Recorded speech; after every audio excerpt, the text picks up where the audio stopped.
Shalom Bapak Ibu Saudara, mari kita ngomongin firman Tuhan. Sebelumnya mari kita berdoa. Tuhan, kami akan ngobrol tentang firman-Mu. Bimbing kami ya Roh Kudus, agar kami bukan saja ngobrol tentang firman-Mu, tetapi kami menjadi pelaku yang setia. Dalam nama Yesus, firman yang hidup, kami berdoa. Amin.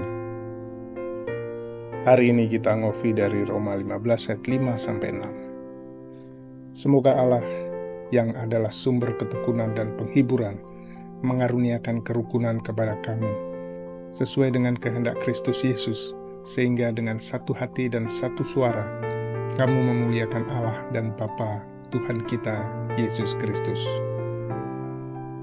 Demikian firman Tuhan berbagi setiap orang yang mendengar, merenungkan, dan melakukannya. Judul renungan hari ini, Bersatu Memuliakan Allah. Pernahkah saudara mencoba bernyanyi bersama sekelompok yang menyanyikan lagu berbeda, atau bahkan lagu yang sama dengan kunci nada yang berbeda? Pasti akan kacau, tidak ada harmoni. Namun ketika suara menyatu dalam kesatuan, sesuatu yang indah terjadi. Hal itu akan menciptakan suasana indah dan menggerakkan hati. Dalam Roma 15 ayat 5-6 ini, Paulus melukiskan gambaran yang persis sama untuk gereja. Ia tidak berbicara tentang musik, melainkan tentang kekuatan persatuan di antara umat Allah. Dan hari ini, pesan ini sangat relevan. Kita dipanggil untuk hidup dan melayani dalam kesatuan, sehingga Allah dipermuliakan. Roma 15 merupakan bagian penutup dari surat Rasul Paulus kepada jemaat di Roma. Ia membahas perbedaan antara jemaat Yahudi dan non-Yahudi, terutama seputar tradisi, makanan, dan praktik ibadah. Paulus tidak memihak, tetapi ia mengingatkan mereka. Sebab Kristus telah menerima kamu semua, karena itu terimalah juga satu sama lain.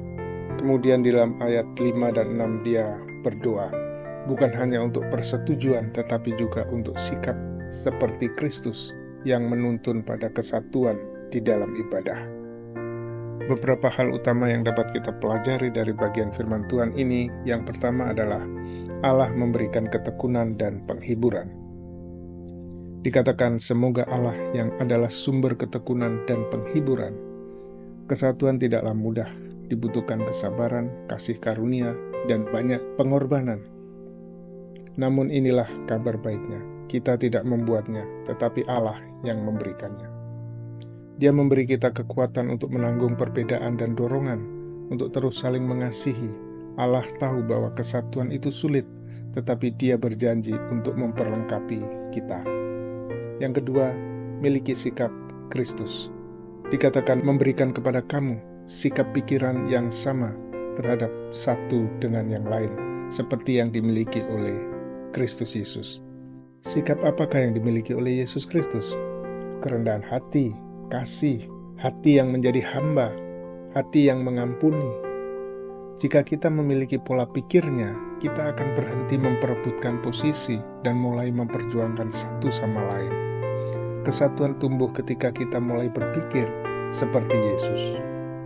Yang ketiga, kesatuan itu memuliakan Allah. Dikatakan sehingga dengan satu pikiran dan satu suara, kamu memuliakan Allah, Bapa Tuhan kita Yesus Kristus. Tujuan kesatuan bukan hanya keharmonisan, itu adalah bentuk penyembahan.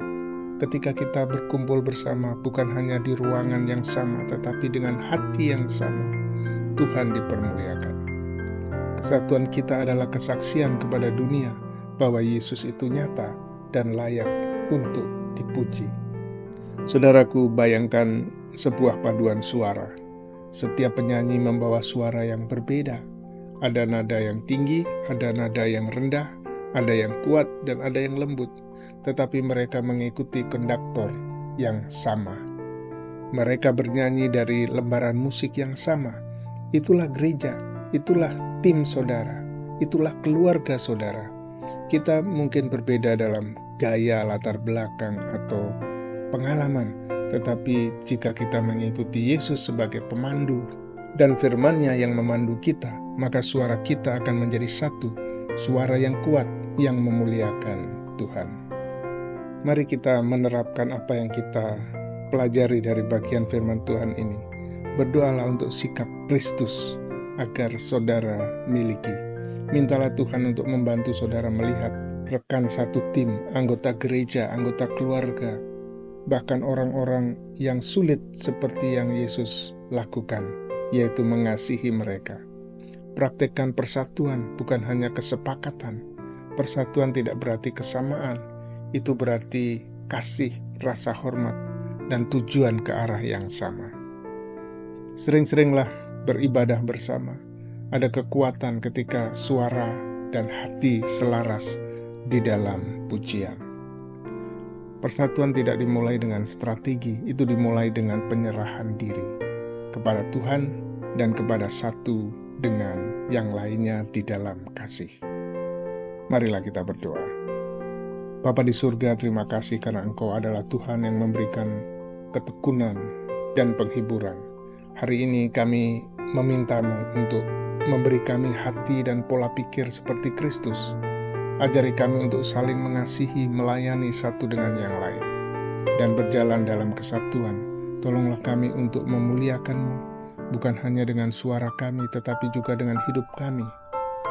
Kiranya tim kami, keluarga kami, gereja kami, dan pelayanan kami mencerminkan keindahan, satu hati, satu suara yang memuliakan Tuhan. Di dalam nama Yesus kami berdoa. Amin.